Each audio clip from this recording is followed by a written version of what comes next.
శ్రీమాత్ర నమః. బంగ్లాదేశ్లో జరుగుతున్న దాడులు బహుశా అందరికీ తెలిసే ఉంటాయి. తెలిసినా మనకి ఏమీ ప్రయోజనం లేదు కదా, అందుకని మనం పట్టించుకోమనుకోండి. అసలు బంగ్లాదేశ్లో జరిగింది ఏంటంటే, దీపు చంద్రదాస్ అని 25 సంవత్సరాల ఒక యువకుడు ఒక వస్త్ర వ్యాపార సంస్థలో పనిచేస్తూ ఉన్నాడు. ఈ దీపు చంద్రదాస్కి ఒక స్నేహితుడు. అతని స్నేహితుడికి దీపు చంద్రదాస్కి ఏదో మాట వచ్చిందిట. అయితే వెంటనే అతని స్నేహితుడు, దీపు చంద్రదాస్ స్నేహితుడు, అతను ముస్లిం అనమాట.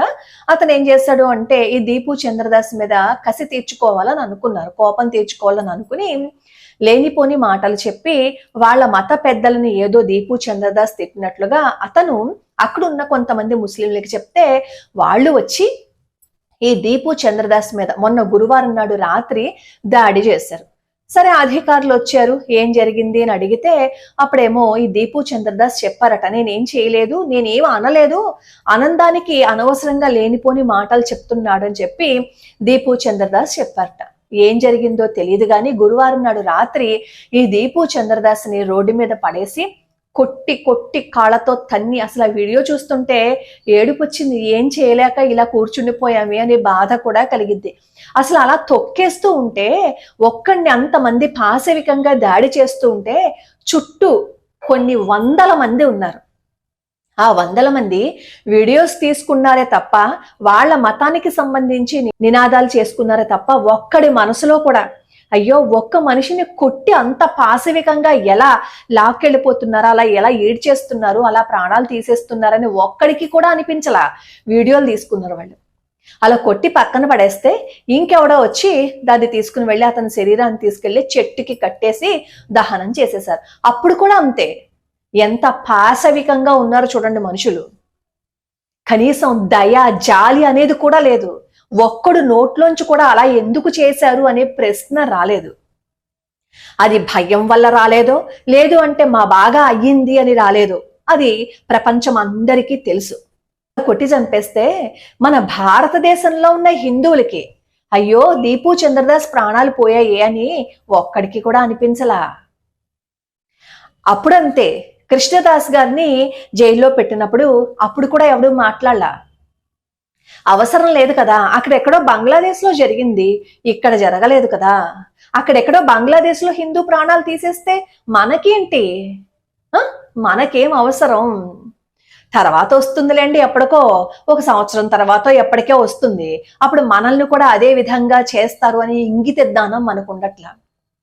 కొంతమంది మహా మేధావులు, ఈ సెలబ్రిటీలు అని చెప్పుకునే వాళ్ళు, ఏదైనా ఒక చిన్న సంఘటన జరిగితే నోరిచ్చుకుని పడిపోతూ ఉంటారు కదా. ఆ మేధావులందరూ ఇప్పుడు నోట్లో ఏం పెట్టుకున్నారమ్మా? కనీసం హిందువుల మీద జరుగుతున్న దాడి గురించి ఒక్కడైనా నోరిప్పాడా? నోరు ఇప్పలేదు. నోరిప్పడానికి వాళ్ళకి అసలు రాదు, నోట్లోంచి మాటలు రావు. పవన్ కళ్యాణ్ గారు మాట్లాడారు అప్పుడు జరిగిన బంగ్లాదేశ్ సంఘటనల గురించి మాట్లాడుతూ, ఇలా చేస్తే మేము ఒప్పుకోం, దీన్ని తీవ్రంగా ఖండిస్తున్నామని. అసలు ఆయన ఏం చేశారో చేయలేదో పక్కన పెట్టండి, కానీ ఒక వ్యక్తిగా, ఒక హిందువుగా ఆయన ప్రశ్నించారు. మరి మిగతా వాళ్ళందరూ ఎక్కడికి పోయారు? ఓట్లు అడుక్కోవడానికి మాత్రం హిందువులు గుర్తుకొస్తారు. అప్పుడు మాత్రం వచ్చేస్తారు సిగ్గు శరం లేకుండా ఓట్లు అడుక్కోవడానికి. హిందువులకు కూడా సిగ్గు శరం అంటూ ఉండదు కదా. అప్పుడు హిందువులు కూడా సిగ్గు శరం లేకుండానే మావాడు, మా కులం వాడేనా, మా మతం వాడేనా అని ఓటేస్తాము. కావాలి అంటే మన మతం వాడు కాకపోతే ఏంటి, మనకి ఇప్పుడు కాసేపు తొత్తుగా ఉన్నాడు కదా, మనకి ఏదో కాస్త 4 మాటలు చెప్తున్నాడు కదా అని మన వాడు కాకపోయినా ఓటేసి గెలిపించి అధికార పీఠం మీద కూర్చోపెట్టే దౌర్భాగ్యులం మనం. అంత దారుణం జరుగుతుంటే ఒక్కడైనా ప్రశ్నించాడా? ఈ రోజు భారతదేశంలో 90% మన హిందువులు మైనారిటీలుగానే బ్రతుకుతున్నారు. హిందువుల్లో కూడా ఇక్కడ భారతదేశంలో ఎన్ని దాడులు జరుగుతున్నాయి. మొన్న కేరళలో జరిగిన విషయం నేను వీడియో చేసి పెట్టాను కదా, తిరుపరకొండలో జరిగిన విషయం నేను వీడియో చేసి పెట్టాను కదా. ప్రతి చోట చూడండి, ఏమీ లేని చోట కూడా ఏదో ఉందని చెప్పి బురద జల్లే కుతంత్రాలు కూడా మొదలైపోయాయి. ధర్మస్థల విషయం, ఇవన్నీ జరుగుతున్న హిందువులు మూసుకుని కూర్చుంటాం. ఎందుకంటే మన దాకా రాలేదుగా, మన పక్కకి రాలేదు కదా. ఒకడేమో రెసిన్ని కలిపేసి మన ప్రాణాలు తీసేయాలని అనుకుంటాడు. ఆ కాసేపు ఏదో మాట్లాడతాం, అంతే అయిపోయింది.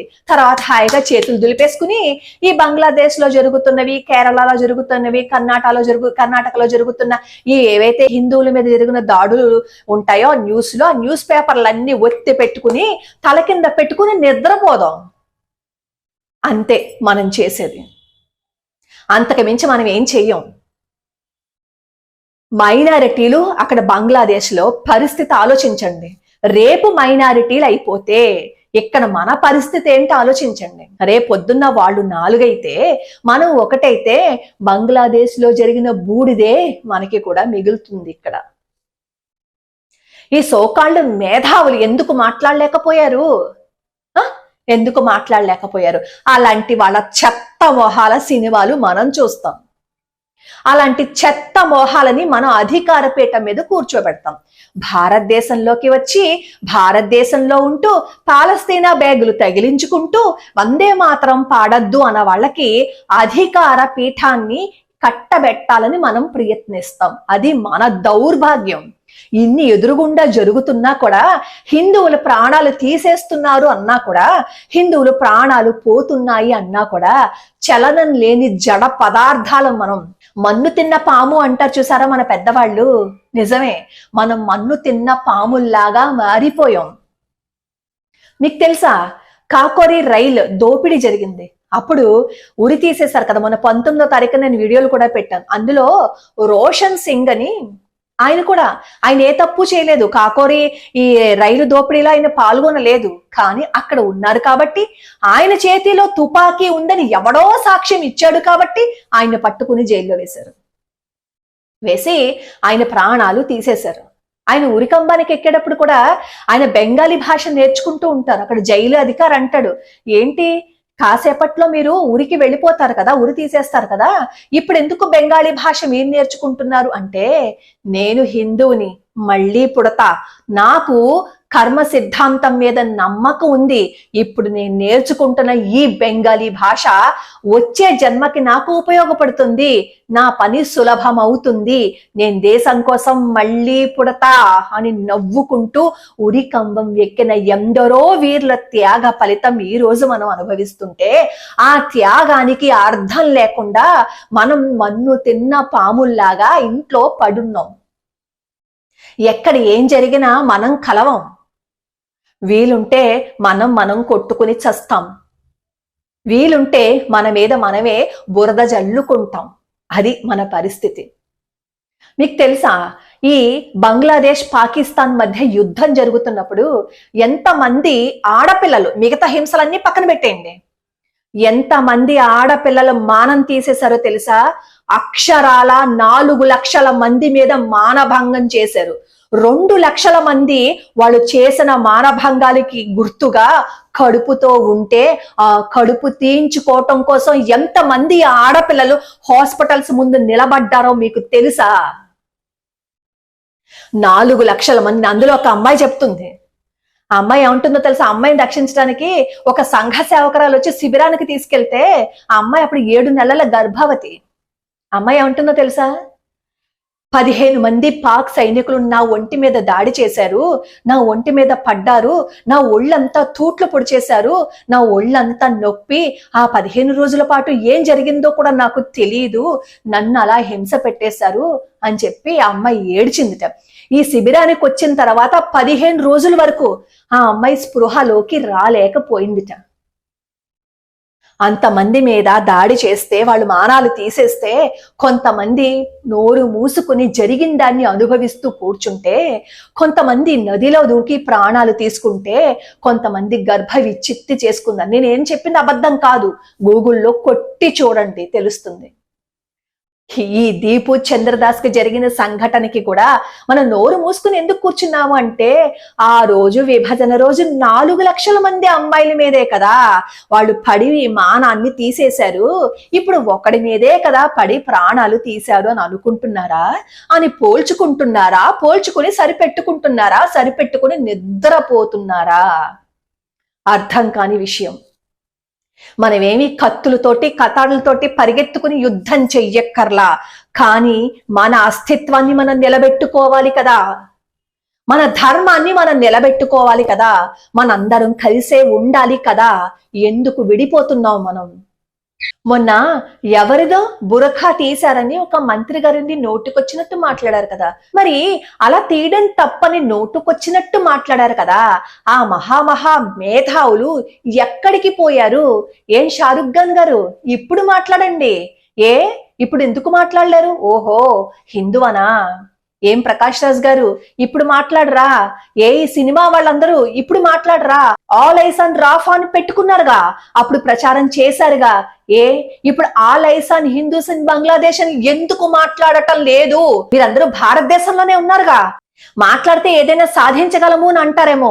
మాటల ద్వారానే ఈ స్వతంత్ర ఉద్యమాన్ని సాధించడానికి కృషి చేసిన ఎంతో మంది వీరులున్నారు, ఎందరో కవులున్నారు, దువ్వూరి సుబ్బమ్మ గారు ఉన్నారు. ఎంతో మంది మాటల ద్వారా చైతన్యాన్ని తీసుకొచ్చారు. స్వాతంత్రాన్ని సంపాదించడానికి వాళ్ళు కూడా కారకులయ్యారు. ఇంకెప్పుడు చైతన్యాన్ని తెచ్చుకుంటాం మనం? అక్కడ అన్యాయంగా ఒక హిందూ ప్రాణాలు తీసేశారు. మొన్నటికి మొన్న ఈ కర్ణాటకలో మన హిందూ దేవాలయం దగ్గర సుప్రభాతాన్ని పాడకూడదు అన్నారు. రేపన్న రోజు బంగ్లాదేశ్ లో జరిగిన అలాంటి సంఘటనలే భారతదేశంలో కూడా జరిగి అక్కడ కనీసం సాక్ష్యం లేకపోయినా సరే మన మీద చర్యలు తీసుకుని మనల్ని అణిచివేసే రోజులు దగ్గరికి వచ్చేస్తున్నాయేమో అని అనిపిస్తుంది. హిందువులు చైతన్యవంతులై హిందూ ధర్మాన్ని కాపాడే వ్యక్తులకి గనక మనం సపోర్ట్ చెయ్యకపోతే మన హిందూ దేశం కూడా మరో బంగ్లాదేశం అయిపోతుంది. గుర్తుపెట్టుకోండి.